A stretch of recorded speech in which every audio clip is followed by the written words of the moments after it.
They said, well, did this surprise you? And I kind of scoffed and I says, well, that it happened? No, this happens all the time. What surprised me is this one actually became public. Is it your sense that she was remorseful? It is not, actually. Rita Crandwell was sentenced to nearly 20 years in prison after pleading guilty in 2013 to what has been called the largest municipal embezzlement in U.S. history, nearly $54 million. I don't believe she's really that remorseful. It's just something that probably her attorney told her to do. I feel like she had the last laugh. She won, you know? I mean, she lived like a queen for 20 plus years and only served 8 years. I mean, you do the math. She sort of won. Jason Modillo met with Crandwell several times in prison as he worked to account for and sell off her assets. She conveyed to me more of a sense of disgust that she had been sentenced to so long. Showing horses is an expensive hobby, so you're going to need to have some startup cash to do it correctly. When a public official commits fraud, usually 3 things are true. They call this the fraud triangle. First of all, the person usually has some sort of financial need that causes them to take the money. Second of all, they have an opportunity to take the money. And third, they can rationalize stealing from the public. They'll do it once or they'll do it twice because they have a personal problem and they don't get caught. And usually then they do it until they get caught. With their humble background, Crandwell doesn't have enough money to support the boarding, medical care, transportation, and trainers necessary for a world-class breeding program.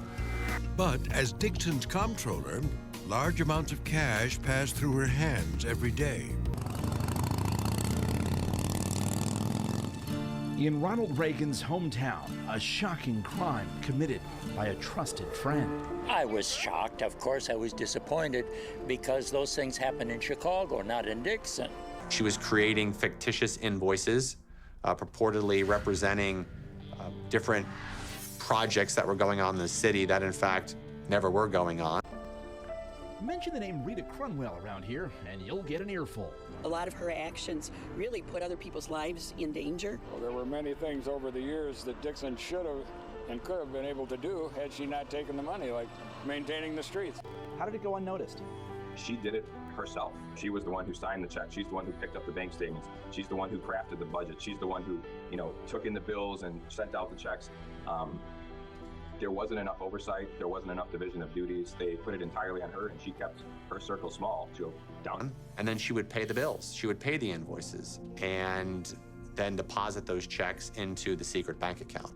We believe we have located and seized and are liquidating virtually every asset owned by Ms. Crandwell. And how about this leather jacket and bag? Crandwell paid more than $6,000 for the two.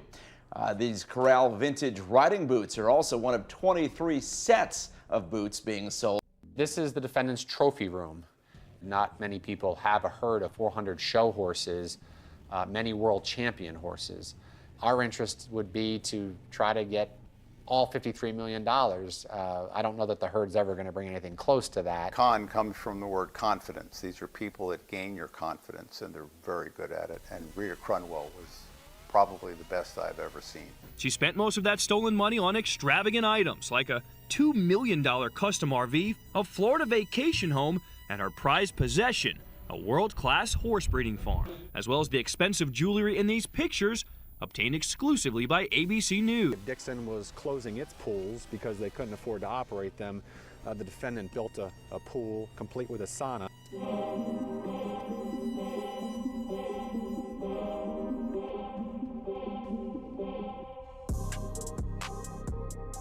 Including a $2 million RV, 3 homes, fur coats, jewels, and sold him $775,000 for horses. It's just one of those deals where some of it's just gone. It's been fed into the horses. How do you recover that? Was first exposed, Dixon has recouped most of the money. First through the sale of Crandwell's impressive but ill-gotten gains, and then through a $40 million settlement with the accounting firm that year after year blessed the city's. Last year, WGN Investigates obtained a letter written by Crandwell begging for early release from prison. She wrote, "With my deteriorating health condition and the danger of the COVID-19 pandemic, I feel like I've been given a death sentence." The judge said no. The people of Dixon assumed it would be another decade before they heard the name Rita Crandwell again. Then, 1 year later, a late-night surprise. Right now, reports suggest that former Dixon comptroller Rita Crandwell has been released early from the Federal Corrections Institution in downstate Pekin. It stole 5 to 10 years worth of combined finances over those 20 years from Dixon. Stole a lot of quality of life. Jobs were changed or lost.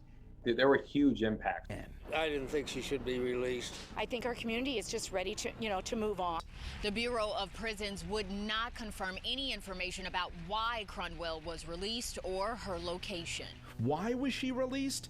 Well, the Bureau of Prisons refuses to say. Some in Dixon wondered if she might stay with her nephew who bought the horse farm at auction. He was not commenting and in fact became confrontational when we showed up to see if Crandwell might be there. It's my property, has nothing to do with Rita Crandwell. Hit the road. It does. This was the property that she used stolen money to buy.